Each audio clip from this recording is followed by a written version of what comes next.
Saudações aos telespectadores da TV AD Mossoró. Estamos em mais um programa Dinâmico Direito. Hoje nos estúdios, professor da UFESA, doutor Daniel Valença, para tratar da última decisão TRF4, que confirmou a condenação do ex-presidente Lula. Então não sai daí, o programa está muito bom, excelente. Voltamos já.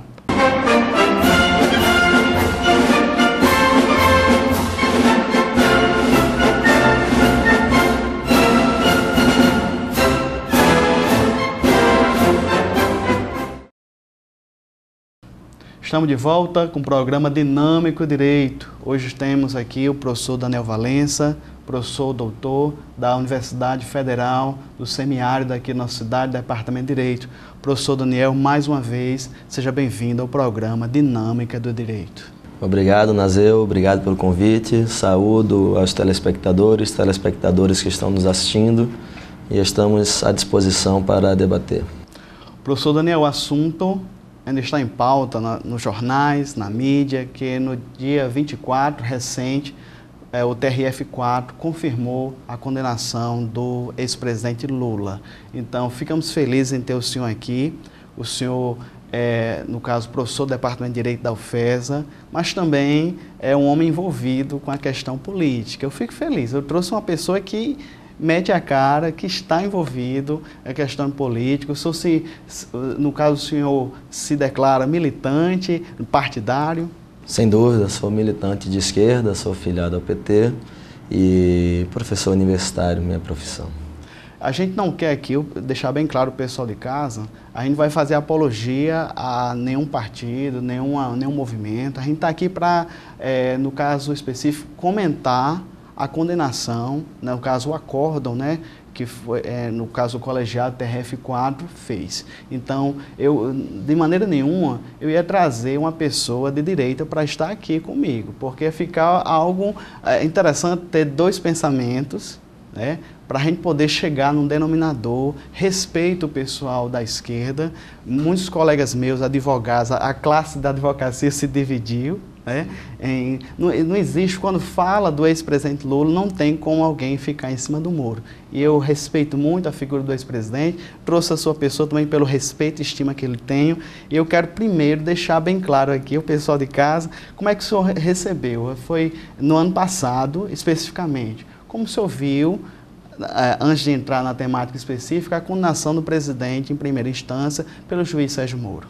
Olha, Nazeu, na verdade é importante que nós percebamos que, como o senhor colocou, é um tema muito polêmico, mas não é necessário ter uma posição partidária ou de esquerda para perceber que há um processo em curso no país muito perigoso para a democracia e principalmente para os direitos das pessoas que vivem do seu trabalho, para trabalhadores e trabalhadoras, Percebamos que, por exemplo, Ferraioli, um dos maiores constitucionalistas que tem no mundo, Zaffaroni, um dos maiores penalistas, um penalista argentino, mas vários intelectuais, Boaventura Souza Santos, português, Noam Chomsky, americano, a ex-ministra de Justiça da Alemanha, enfim. Se pararmos para analisar as pessoas que tomaram uma posição em relação a esse julgamento, vamos ver que é algo muito maior do que uma perspectiva militante ou de esquerda ou partidária ou quem gosta ou não gosta do Lula. Me parece que o debate não é se nós gostamos ou não do Lula, o debate é o que está acontecendo no Brasil e o que a condenação de Lula tem a ver com o que está acontecendo no Brasil. Na minha opinião, desde 2016, nós estamos vivendo um processo de ruptura democrática. Para mim, hoje, é muito claro que Dilma não cometeu nenhum crime de responsabilidade, tanto é que fizeram um malabarismo jurídico para que ela mantivesse seus direitos políticos e, ao mesmo tempo, sofresse o impeachment, algo totalmente inusitado e que é divergente em relação ao que aconteceu com Fernando Collor de Mello. Ao mesmo tempo, de lá para cá, se aprovou a reforma trabalhista.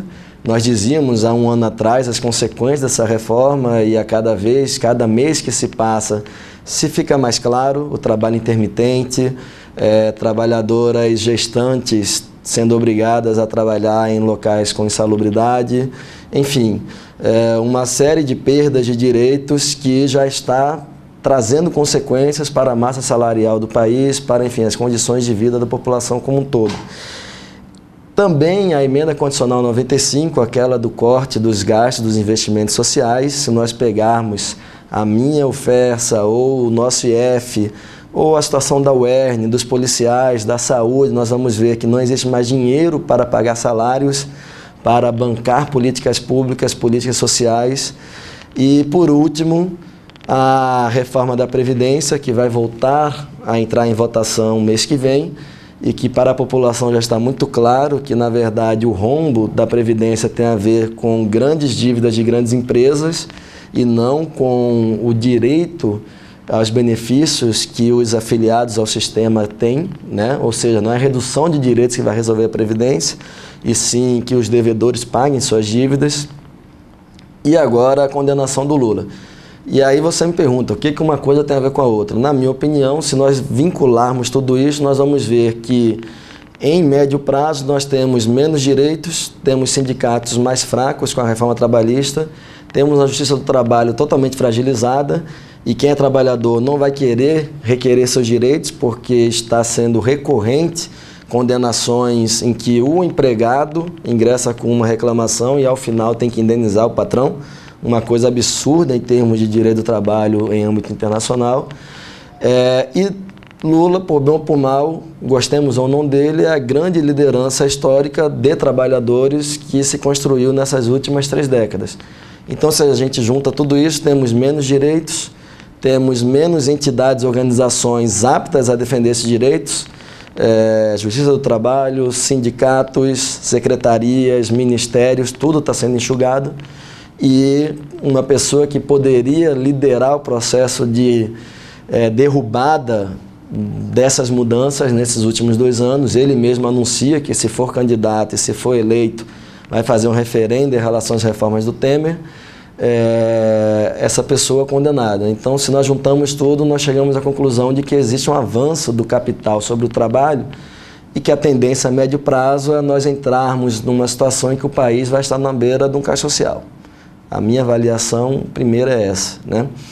Em relação à condenação de primeiro grau, na verdade, desde o início, as coisas foram muito esquisitas nesse processo, né? Os delegados da PF envolvidos na Lava Jato são delegados que faziam parte de grupos de militantes a favor de Aécio na eleição de 2014. É bom ter claro isso, que eu tenho o direito de ser professor e ter uma filiação partidária, mas eu não posso ser juiz, promotor, delegado e, enfim, para além das urnas, exercer a minha preferência ideológica, né, no meu ambiente de trabalho. Mas, para mim, o que me chamou mais atenção foi o dia da condução coercitiva. Aquele dia, para mim, foi uma coisa incrível em termos de história nacional, porque, se pensarmos bem, o que diz o nosso ordenamento jurídico, né, para a gente, quem está em casa, tentar entender. Necessariamente, quando um cidadão ou cidadã se recusa a ir prestar esclarecimentos, o Estado tem o direito de obrigá-lo a depor. É a condução coercitiva. O que acontece Lula não foi intimado para depor a Sérgio Moro. Na verdade, ele havia já feito alguns depoimentos, inclusive em outros processos, a partir da intimação. Então, imagina o que é, de uma hora para outra, você ter um ex-presidente da República sendo carregado, como aconteceu. E aí vão me dizer, mas não é porque é presidente que vai ser diferente. Aí eu vou retrucar, sim, mas se até o presidente da República foi carregado, o que não pode acontecer comigo, que sou só um professor? Com o senhor, com quem está nos assistindo? Qual vai ser o nosso poder quando alguém sofreu uma agressão policial? No meio da rua, pode ser de um PM, enfim. Ou seja, se perde totalmente os limites, né? Para mim, aquilo dali já foi totalmente inaceitável. E esses nomes que eu citei, todos eles citam a inadmissibilidade desse procedimento, né? Em relação à condenação, vejamos bem, eu já imaginava que ia acontecer, porque era muito previsível que o Sérgio Moro, desde o início, o objetivo era o Lula. Foram muitas diligências e, na minha opinião, ao longo do processo, ele se envolveu com o processo e passou a ter uma necessidade de ou condenar ou então se desmoralizar perante a opinião pública que ele próprio mobilizou, né? Quem politizou o processo foram os próprios operadores da Lava Jato, não foi o Lula, não foram outras pessoas. Mas outra coisa que me surpreendeu foi quando ele julgou um recurso da defesa do Lula chamado os embargos de declaração.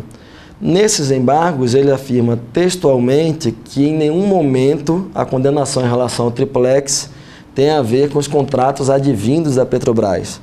E aí, para tentar ficar mais claro para quem está nos ouvindo, esse processo contra Lula, que é em relação a este apartamento, e aí lembrando, este triplex é um apartamento de 85 metros quadrados sem vista para o mar, ou seja, qualquer um de nós pode ter esse bendito triplex, não é o mesmo que 50 milhões em uma mala, em um apartamento, não é o mesmo que não sei quantos bilhões numa conta na Suíça, né? Vamos ter essa clareza de o que representa isto. Quando ele afirma que o triplex não advém da Petrobras, necessariamente ele deixava de ser o juiz natural daquele caso. Por quê? Porque esse triplex está em São Paulo. E a argumentação do Ministério Público para que estivesse sob esse juízo era justamente que se tratava da Petrobras. Então, veja, tem uma contradição totalmente insuperável na decisão do Sérgio Moro, né? E, ao que me parece, de um ano para cá, está muito claro para a comunidade internacional e para a maioria da população que, na verdade, nós estamos num processo judicial, estamos em um processo político.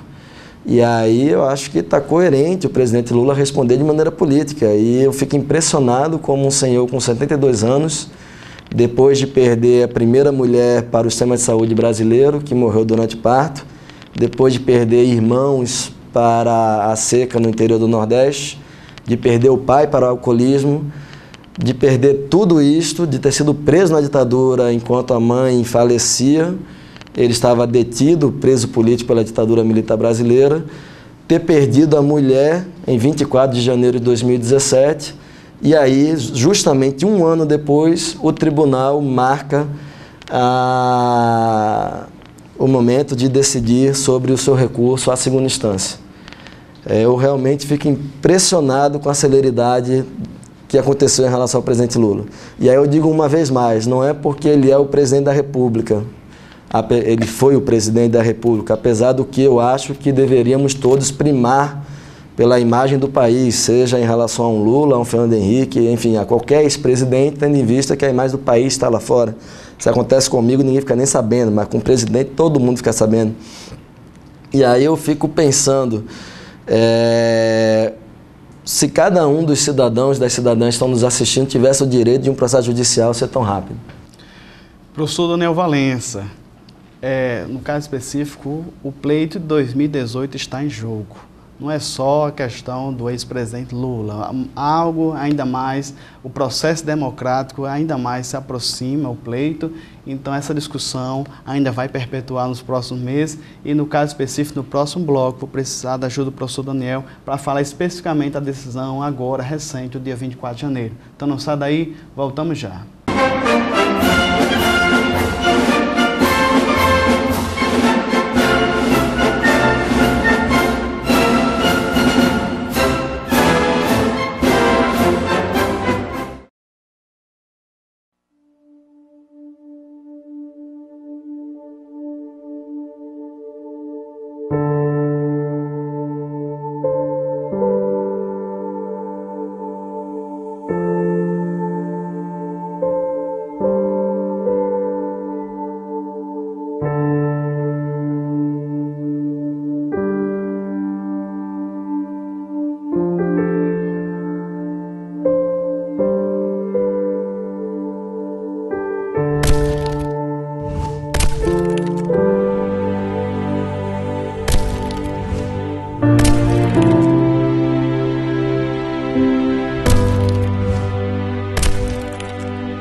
Estamos de volta, segundo bloco da nossa conversa. Vamos tentar aqui fracionar melhor o tempo, conversando aqui com o professor Daniel. A paixão que ele tem pela essa temática é muito interessante. Mas vamos lá, professor Daniel Valença. Provas mais que razoáveis. Foi a declaração do desembargador Gerbrand Neto ao confirmar a sentença de Sérgio Moro. O que o senhor achou dessa declaração do nobre desembargador? Então, na verdade, logo após a sentença, já houve uma manifestação do presidente do tribunal, né, da 4ª Região, no sentido de que a sentença de Moro era impecável. E aí nós caímos novamente em algo que, na minha opinião, foge ao Estado Democrático de Direito, quando juízes e desembargadores se manifestam sobre os autos, fora dos autos, né? Na verdade, há pouco mais de um mês, uma juíza em São Paulo penhorou o triplex do Guarujá em uma ação contra a OAS. Então entramos em uma contradição também insuperável de como que esse imóvel pertence a Lula se ele foi penhorado em uma ação contra a OAS em São Paulo, há um mês atrás.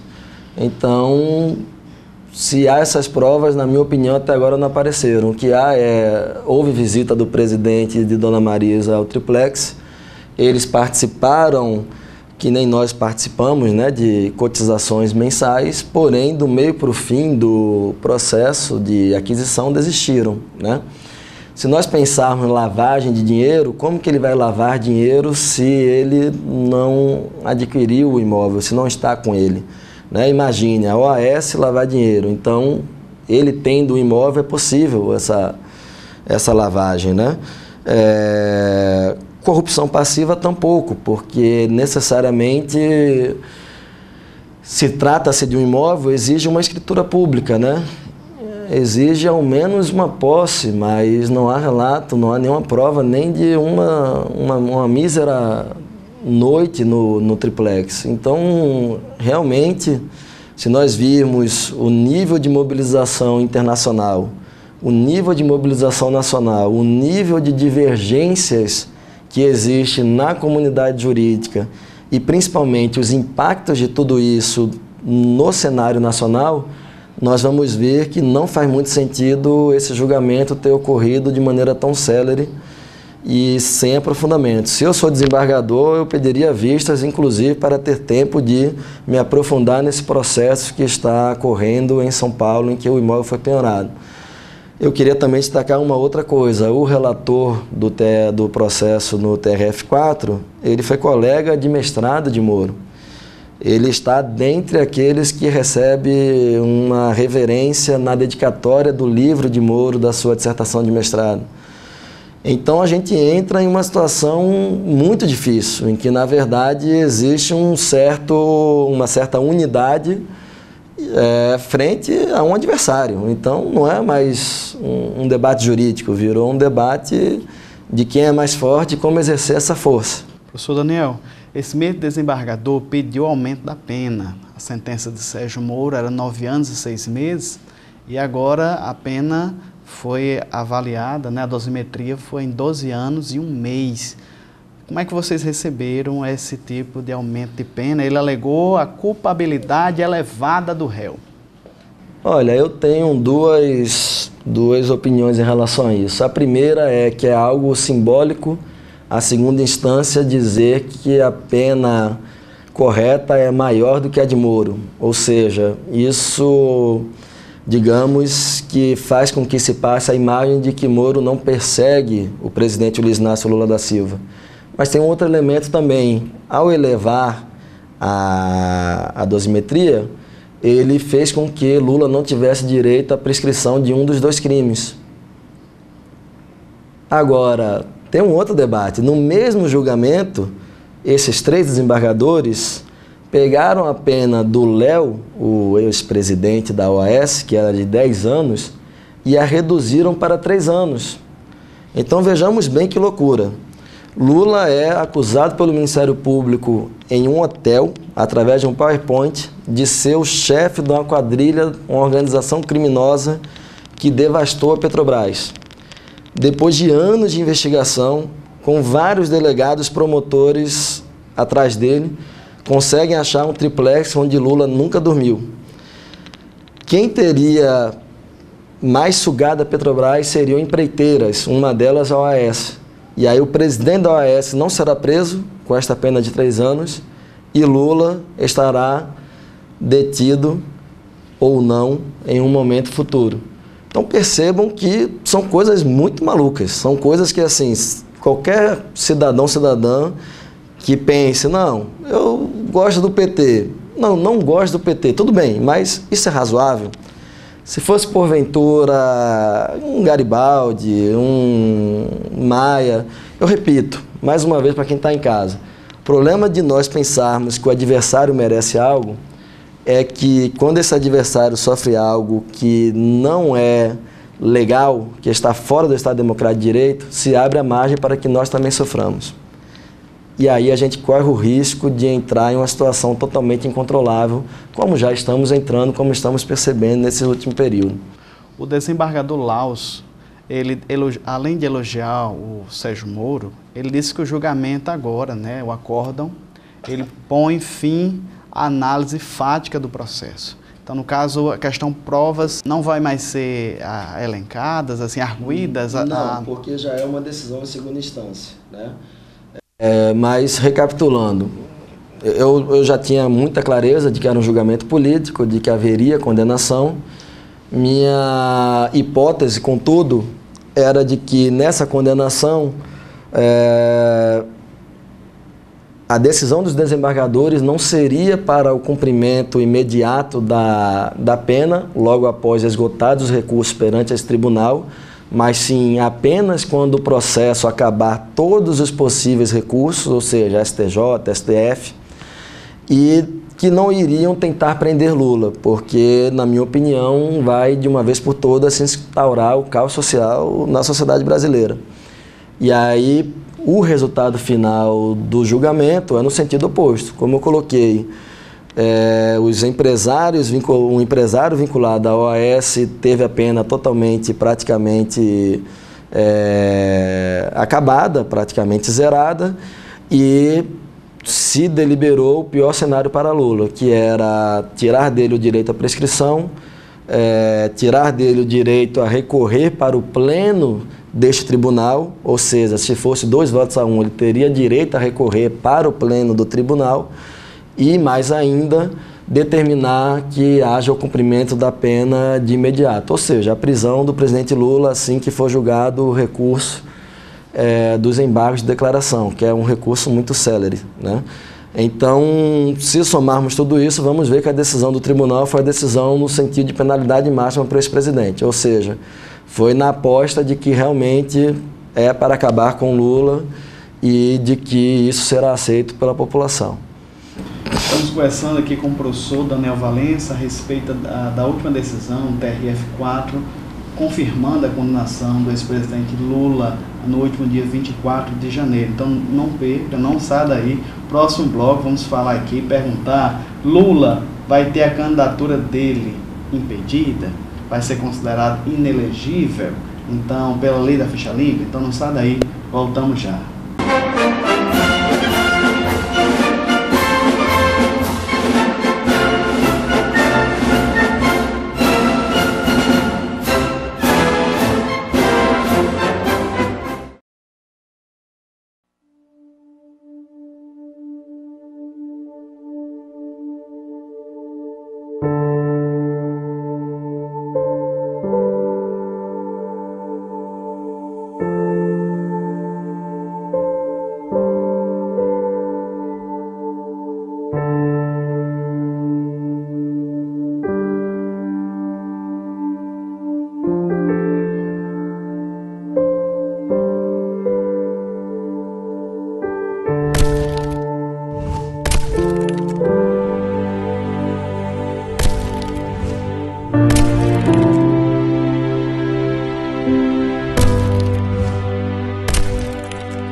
Estamos de volta ao programa Dinâmica do Direito, terceiro bloco da conversa com o professor Daniel Valença, aqui do Departamento de Direito da nossa querida UFESA, a respeito da decisão, a confirmação da condenação do ex-presidente Lula no último dia 24 de janeiro. Professor Daniel, com essa decisão agora recente, esse acordo que vai ser prolatado, Lula vai ter a candidatura dele impedida? Ele vai ser inelegível pela lei da ficha limpa? Olha, pela lei da ficha limpa, a condenação em segunda instância, como a que ele sofreu por 3-0, leva ele a ser inelegível. Mas veja, isso não faz com que ele não possa vir a ser candidato. O prazo para a inscrição de candidaturas é até 15 de agosto. Depois de candidato, alguma outra coligação ou o Ministério Público Eleitoral pode requerer a cassação da candidatura Luiz Inácio Lula da Silva. Isso pode durar no mínimo até 17 de setembro, se a Justiça Eleitoral não perder nenhum dia útil ao longo de todos os recursos que podem acontecer, enfim, nesse processo, né? Ou seja, Lula tem condições de registrar a candidatura, inclusive, salvo engano, hoje foi anunciada a decisão de que o Partido dos Trabalhadores lançará Lula candidato a presidente da República, e ele tem o direito de fazer campanha até que a Justiça Eleitoral diga que ele não é mais o candidato. Ou seja, uma condenação na esfera penal não implica em condenação imediata na esfera eleitoral. É necessário que, após o registro da candidatura em 15 de agosto, haja todo esse trâmite de recursal, etc., e, consequentemente, ele pode vir a decair a sua candidatura ao longo desse período. Pode acontecer no primeiro turno, pode acontecer no segundo turno, pode acontecer após, não sabemos. Já houve uma experiência, não me recordo do estado, há uns 2-3 anos, em que o candidato estava inelegível, foi candidato, e perante a Justiça Eleitoral se tentou, se requereu a cassação de sua candidatura, né? Acontece que ele passou para o segundo turno e a decisão do Tribunal Eleitoral relativa a esse estado foi de que, por ter tido quantidade de votos apta para ir ao segundo turno, esse candidato disputou o segundo turno. E no STJ ele ganhou uma liminar em relação ao processo da esfera penal. E aí, consequentemente, ele terminou sendo eleito, terminou empossado, inclusive, ao final, acaba absolvido em relação a outro processo. Então, existe sim a possibilidade. Existe a possibilidade de, como esta resolução do TSE, que acabou regulamentando essa situação no caso concreto, como ela não se sabe se vai estar prevista no atual pleito eleitoral, existe a possibilidade do TSE desde já de dizer que, candidato inelegível indo para o segundo turno não tem condições de disputar o segundo turno, não está apto a disputar. Existe, caso diga isso, a candidatura poderá recorrer, inclusive ao STF. Existe a possibilidade de Lula ganhar no primeiro turno. Se Lula foi eleito no primeiro turno, das duas uma, ou ele vai ser o presidente da República em 1º de janeiro de 2019, ou então a eleição terá que ser anulada e haverá novo pleito eleitoral.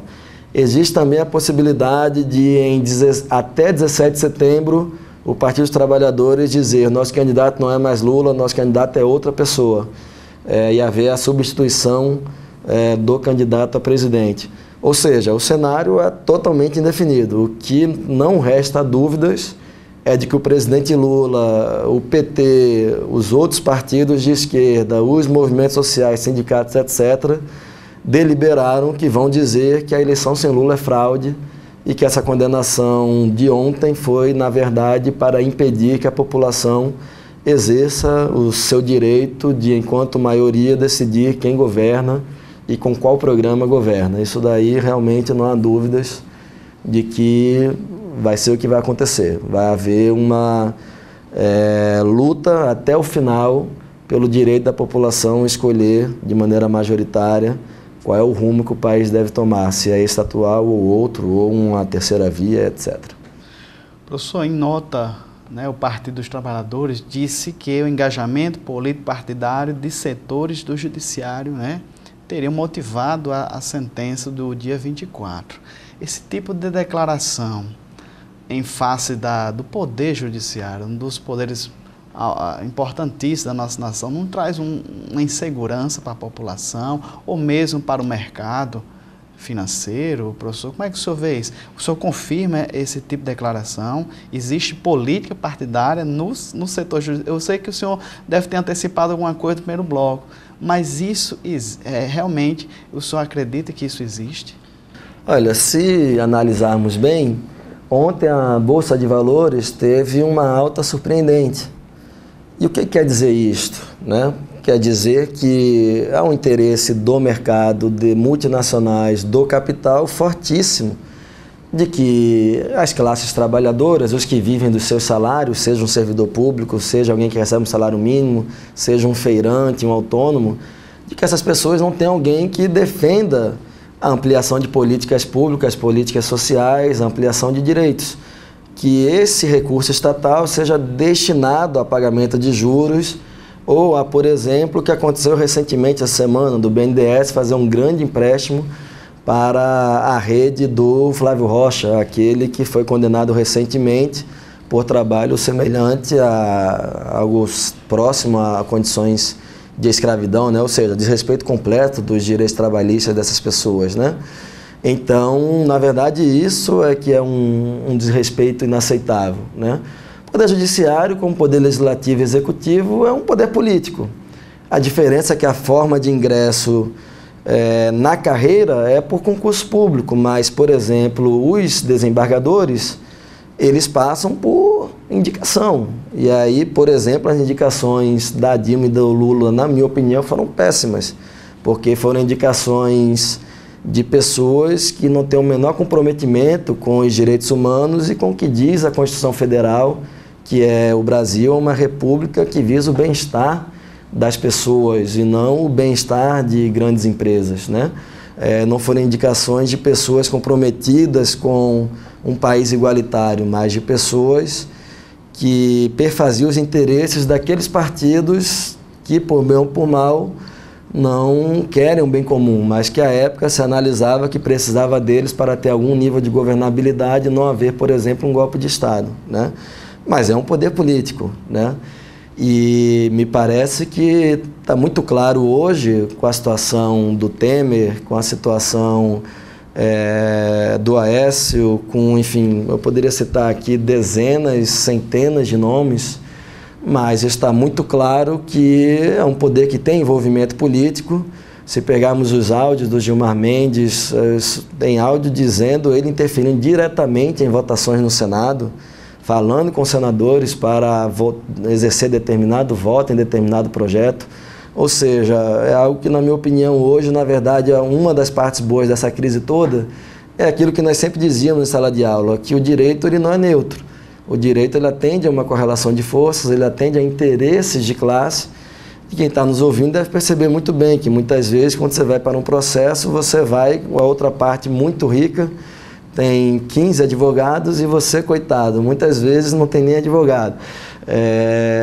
E ao final das contas é quem acaba tendo seu direito prejudicado, Mas me parece que não há mais dúvida de que é um processo, é uma politização do judiciário e que necessariamente tem a consequência de interferir na soberania nacional. E aí entramos no outro debate, que o Legislativo e o Executivo, por mais que tenha inúmeros problemas, por mais pessoas escolhem. E por escolher, elas têm que ser responsabilizadas por suas escolhas. Então, quem, por exemplo, escolheu Micarla para ser prefeita de Natal, tem que fazer autocrítica. Eu votei nela e a prefeitura foi um desastre. Mas ela tem responsabilidade, a soberania popular tem responsabilidade por isso. O judiciário não. O judiciário não apenas não há a soberania popular, como acabamos nos últimos anos, não toda a categoria, mas, enfim, não todo o âmbito jurídico, mas partes importantes e significativas caindo em um corporativismo inadmissível. Enquanto as pessoas recebem R$900 de salário mínimo, um auxílio moradia passa de R$4.000. Ou seja, a gente vive uma realidade absurda, em que de uma hora para outra, determinados trabalhadores que deveriam servir a população, como juízes, promotores, procuradores, etc., em função de vários mecanismos de regalias, etc., se transformam em uma casta na esfera do Estado, né? Percebam que enquanto o Congresso estava aprovando a reforma trabalhista, no mesmo período esse mesmo Congresso estava debatendo a lei orgânica da magistratura e que previa privilégios inadmissíveis. Enquanto a reforma trabalhista acabava com as horas de itinerário, que são aqueles trabalhadores que, enfim, moram em Mossoró e vão executar trabalho em um lugar distante, sem transporte público, etc., a lei orgânica prevê horas de itinerário para o juiz no seu próprio município, na sua comarca. A coisa inadmissível para um país que aprova uma emenda constitucional cortando políticas públicas e investimentos sociais. Então, é um assunto que a gente tem que debater com muita clareza, com muita tranquilidade, sem medo e, ao mesmo tempo, com razoabilidade, né? Até que ponto é possível um salário de um presidente, de um juiz ou de um parlamentar, qualquer um deles, ser 20 vezes, 30 vezes, enfim, maior do que a de um trabalhador comum. E esta perspectiva atende ao que está previsto na nossa Constituição, que é uma ideia de um estado de bem-estar social, de um estado mais igualitário, onde exista riqueza, mas que não exista miséria, mas que não exista gente sem educação, sem saúde. Na minha concepção, a Constituição fala em sentido oposto, né? E aí eu assino embaixo que a presidenta Gleisi falou, de que, sem dúvidas, o que está acontecendo com o presidente Lula é, sim, uma perseguição política via judiciário, sem dúvida alguma. E não é só lá, na Argentina é com a ex-presidenta Cristina Kirchner. Enfim, é algo que está acontecendo em todo o continente latino-americano. Percebam que em Honduras houve uma eleição e entre um dia e outro o Tribunal Eleitoral saiu do ar e a situação que estava perdendo virou vitoriosa do dia para a noite, enquanto que a oposição já estava claro para a comunidade internacional que estava eleita. Percebam que essa mesma Honduras teve um golpe de Estado também em 2009, Paraguai teve um golpe de Estado agora, no início dessa década, salvo engano, 2012, e foi da mesma maneira, o Congresso foi lá e retirou o presidente sob desculpa de um caos social. E, na verdade, não vou debater aqui porque é um assunto longo, mas foi inclusive um caos plantado, né? Armaram um conflito. Então perceba, só para concluir, Naseu, que aquele golpe de Estado de 1960-70, em que militares saem às ruas, matam, torturam, etc., ele toma novas dimensões. E essa nova dimensão tem a participação direta do Poder Judiciário, do Legislativo e dos meios de comunicação às grandes mídias. Professor Daniel, assim, sempre o Partido dos Trabalhadores teve no caso, um marketing muito bom, mas assim, algumas declarações do presidente Lula, é claro que é fora do contexto, realmente declarações têm que ter um contexto, mas tem aqui, abre aspas, não há magistrado mais honesto do que eu. Esse tipo de declaração, né, quando joga na mídia, fora do contexto, isso não prejudica, isso não pesa? Olha, eu não acho que isso tenha pesado para a decisão judicial em si. Pode pesar do ponto de vista simbólico, de as pessoas acharem que Lula se acha mais honesto que os outros. Mas se nós virmos o teor da declaração, é que eu sou tão honesto quanto um juiz. Não é porque um juiz passou em um concurso que ele é mais honesto do que eu. Não é porque eu sou político que eu sou naturalmente corrupto. Porque qual era o contexto? O que a gente sempre escutava, não tem como Lula não saber. E aí a decisão do TRF4, quem acompanhou o julgamento, diz muito claramente, Lula nomeava ministros, ministros nomeavam diretores da Petrobras, então não tinha como ele não saber.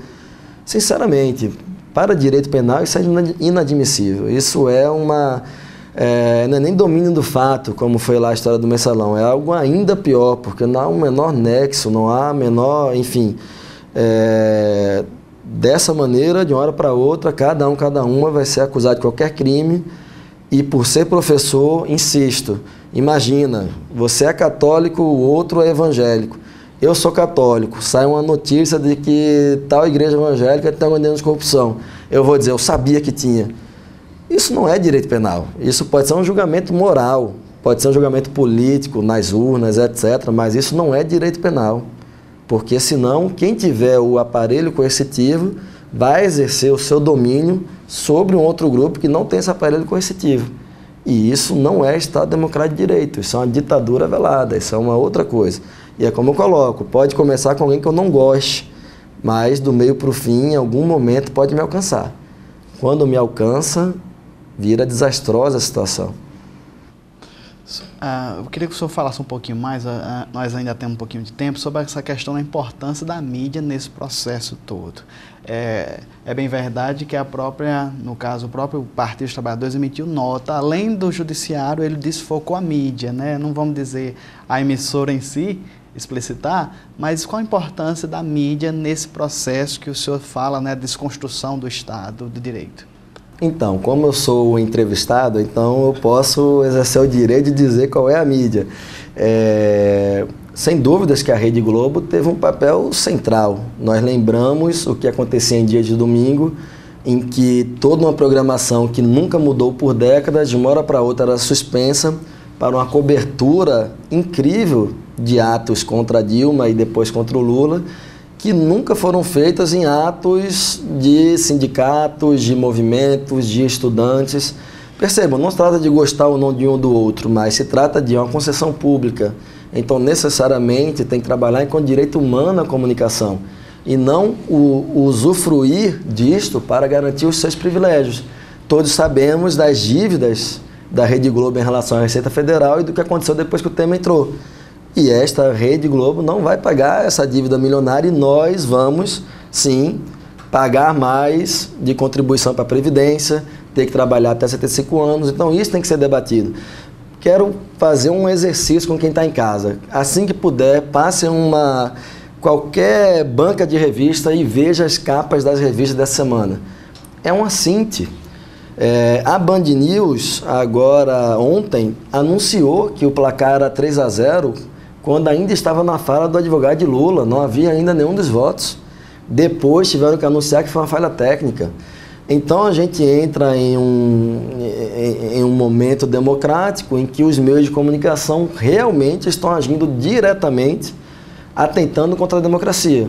Agora, quando eles atentam contra a democracia, atentam contra direitos trabalhistas, contra direitos previdenciários, contra universidades públicas. Eu insisto de novo, percebam como não há um debate honesto, razoável nos meios de comunicação sobre a Previdência, sobre os direitos trabalhistas, sobre a importância da universidade pública. É só acompanhar qualquer matéria que vai ser visível, que é sempre apenas um lado que é colocado. Quando o outro lado é colocado, é 5 segundos, que é impossível de realmente se aprofundar. Não é como nós... É por isso que eu faço questão de vir aqui, né, no Naseu. Enfim, aqui nós temos sim como aprofundar, debater, né? Ótimo. E fazer com que o assunto seja mais, enfim, debatido, concordando ou não, tendo divergência de posição. Democracia é isso, é convivência na divergência, né? Professor Daniel, vamos deixar alguma coisa para o último bloco. Uma das perguntas do último bloco vai: Lula pode ser preso nos próximos meses? Então, o professor Daniel vai dar o seu ponto de vista. Voltamos já.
Estamos de volta ao programa Dinâmico Direito. Professor Daniel Valença, do Departamento de Direito da UERN, doutor em Direito, está aqui explanando seus pensamentos a respeito sobre a última decisão, dia 24 agora de janeiro, a respeito da decisão TRF4, que confirmou a sentença em primeiro grau, confirmando a condenação do ex-presidente Luiz Inácio Lula da Silva. Professor, vamos já para as considerações finais. Eu sei que o senhor gosta do tema, apaixonado pelo tema, né?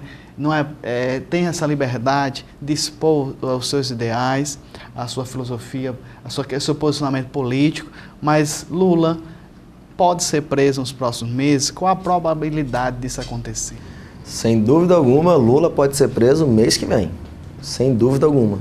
Se a população brasileira e a comunidade internacional não se mobilizar e cobrar que ele tenha direito a um julgamento justo e imparcial, a qualquer momento ele pode ser preso. Porque qual foi a decisão do TRF4? Que haja o cumprimento da pena de imediato, assim que esgotado o recurso relativo ao TRF4, né, o embargo de declaração.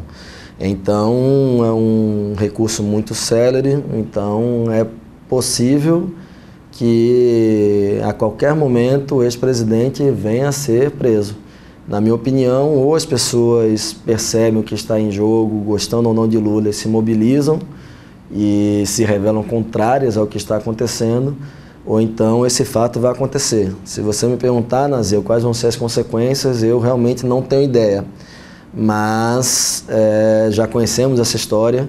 Na África do Sul fizeram isso com Nelson Mandela, no final não deu certo para quem fez, no final o país entrou numa convulsão social e, enfim, claro que um período posterior o país alcançou a igualdade racial, né? Mas ao menos formal, ao menos perante o Estado, né? Ao menos perante a lei, não no mundo real, obviamente. Mas eu imagino que se acontecer a prisão do presidente Lula aqui, em função deste julgamento como foi, sem dúvida alguma que vai ter muita gente, Brasil afora, que não vai aceitar e a gente vai entrar num período de ainda maior instabilidade do que vivenciamos até aqui. Ele preso, mesmo assim, ele pode se candidatar? Sem dúvida alguma. Eu não tenho a menor dúvida de que a decisão será, mesmo ele preso, ele será candidato, inclusive porque é mais um espaço para denunciar que não vivemos numa democracia, que o que está acontecendo é algo, um julgamento político e, enfim, visando impedi-lo de disputar eleições e, consequentemente, vencê-las, porque todo mundo percebe que ao longo de 2 anos só aumentou a perseguição a ele, seja pelo judiciário, seja pela mídia, e mesmo assim todas as pesquisas eleitorais mostraram que houve um ascenso incrível e hoje ele está ganhando o primeiro turno com quase o dobro dos demais candidatos somados. Ou seja, as pessoas estão percebendo que estão tendo uma piora na qualidade de vida, de acesso a direitos, de políticas públicas, e estão notando que as coisas estão vinculadas, elas não estão dissociadas, né? E mais ainda, estão vendo que, como eu coloquei, um apartamento de 85 metros quadrados sem vista para o mar, mesmo se fosse do presidente, qualquer servidor público ou empresário teria como tê-lo. Não seria necessariamente algo de corrupção. Mas, como ficou muito claro no julgamento de ontem, nem do presidente era, né? Professor Daniel, nós sabemos que hoje ele é pré-candidato. No mês de agosto ele formaliza. Isso. Meados de setembro, no caso dos tribunais superiores eleitorais, ele tem essa liberdade de ver, auferir a probabilidade, né, dele ser candidato mesmo ainda. Mas na pior das hipóteses, o que representaria para o senhor a ausência de Lula nas eleições de 2018? Olha, na minha opinião, Lula sempre foi muito conciliador e moderado. E foi justamente por essa moderação que ele conseguiu atrair para próximo de si setores das elites, ao mesmo tempo manter classes trabalhadoras ao seu redor, né? E por bem ou por mal, nós temos no país uma tradição de conciliação muito grande. Percebam que as pessoas torturaram, mataram na ditadura militar e não em nenhum momento foram julgadas, como aconteceu na Argentina, no Chile, enfim, em todos os países da América Latina. Então é um país que tem uma tradição de conciliação, de não ter conflitos. E, na minha opinião, se retira Lula, na verdade, se está colocando o país à beira do conflito, né? É óbvio que eu acho que Lula, sendo eleito, em nenhum momento ele toparia essa agenda que foi implementada, como a reforma trabalhista, a da Previdência, a emenda constitucional que corta os investimentos sociais. Ele já anunciou que iria convocar uma nova constituinte para que a população dissesse se quer um estado de bem-estar social com mais direitos ou se quer esse estado mínimo que o Brasil está se transformando, mas necessariamente, digamos que é uma pessoa que tem um potencial de liderança capaz de superar essa polarização que aconteceu no país e levar o país de volta a uma situação de bem-estar social. Sem Lula, sem dúvida alguma, que vai haver necessariamente uma radicalização, seja para uma posição mais fascista, como aquela representada pelo candidato Bolsonaro, né? Seja uma posição mais à esquerda de confrontar, inclusive, o próprio Poder Judiciário. Sim. No caso específico, na esquerda, não existiria outro nome além do ex-presidente Lula? Eu vou citar aqui, talvez Ciro Gomes, eu não sei. Não existe ninguém para que, em caso de impedimento, ele apoiasse essa pessoa? Olha, Nazeu, existem, né? Tem um Ciro Gomes, tem todo um debate qual a posição ideológica dele, qual seria o significado da sua candidatura, mas tem a Manuela Dávila, do PCdoB, tem a candidatura do PSOL, que eu não sei se já definiram o nome, mas sempre é um nome bom, um nome que faz debate à esquerda.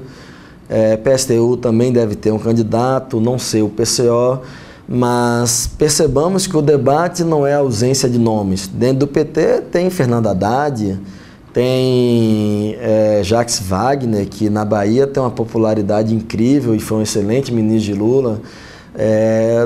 Na minha opinião, tem Lindbergh Farias, tem Gleisi, enfim, tem Dilma, tem muita gente que tem condições plenas de debater e de representar o partido e segmentos do país na campanha, mas, na minha opinião, se o PT, porventura, não lança Lula e lança um outro nome, na verdade ele está assumindo que a condenação é justa, né? Na minha opinião, a posição do PT, dos sindicatos e, enfim, das organizações que se dizem vinculadas à democracia e ao ideal democrático e, enfim, de bem-estar, deve ser de dizer, foi uma farsa o que aconteceu e não vamos aceitar até que isso seja desfeito. Como eu coloquei, ainda vai haver recurso para a STJ, para a STF. Existe também, em âmbito da Organização das Nações Unidas, um pleito do presidente Lula em relação ao que acontece no país. Então, na minha opinião, a última das opções é substituir o nome, por mais que seja a via mais fácil, porque as pesquisas também indicam que o nome que Lula indicar é eleito. Mas na minha opinião, essa via mais fácil é a pior via, porque é a via menos democrática, é a via que envolve menos consciência das pessoas e é a via que, ao final e ao cabo, acaba naturalizando e confirmando tudo o que aconteceu ao longo desse período aí de 1 ano e pouco. Então, me parece que não vai ser o caminho escolhido. Professor, em nome da TVAD, em nome de toda a equipe, meu muito obrigado por senhor estar aqui, dar as suas explanações, o seu ponto de vista. O pessoal de casa não precisa ficar obrigado à sua opinião. O pessoal de casa pode ler, pode pesquisar, o processo é público também. No caso, o próprio acórdão vai ser lançado. Tem um direito de discussão da temática. Muito obrigado por o senhor ter comparecido aqui. Inclusive, eu tenho opiniões divergentes da questão do acórdão. Mesmo assim, eu fico muito feliz de o senhor ter vindo, né? Eu posso dizer ao senhor que foi muito gratificante ter Vossa Excelência aqui. Eu que agradeço a toda a equipe da TV, ao nosso amigo da Câmara de novo aqui conosco, a Nazeu, ao programa Dinâmica do Direito. Como o senhor bem colocou, o interessante é a diversidade, a convivência na diversidade, né? E por bom ou por mal, este programa permite algo que a maioria dos meios de comunicação, os grandes meios, não faz, que é permitir que o outro lado também tenha o direito de expor as suas opiniões, as suas convicções, para aí sim as pessoas em casa terem condições plenas de decidir, não, realmente isso tem alguma procedência, realmente aquilo não tem a menor lógica. E eu agradeço e permaneço à disposição de vocês, do programa, no que eu puder contribuir, sem dúvida eu estarei participando. Esse aqui é o professor Daniel Valença, professor da universidade, né, do semiárido aqui da nossa cidade, nosso querido FESA, Departamento de Direito, doutor em Direito, mas também é militante partidário, tem sua posição, segue a sua ideologia, né, defende a sua bandeira. Acredito que no desenrolar dos próximos meses a gente pode trazer alguém com tendência de direita também para dar o ponto de vista do pessoal de casa. Então, ficamos felizes, mais uma vez agradeço a presença do professor Daniel e você continue com a programação na TV AD Mossoró. Esse foi o programa Dinâmico do Direito, trazendo o que há de melhor, o que está em pauta no direito, nas discussões, nos fóruns, para o pessoal de casa ter esse esclarecimento, sempre trazendo professores competentes, como o professor Daniel, com essa linguagem mais acessível. Então, permaneça conosco e até o próximo sábado, mais um Dinâmico Direito, se Deus quiser.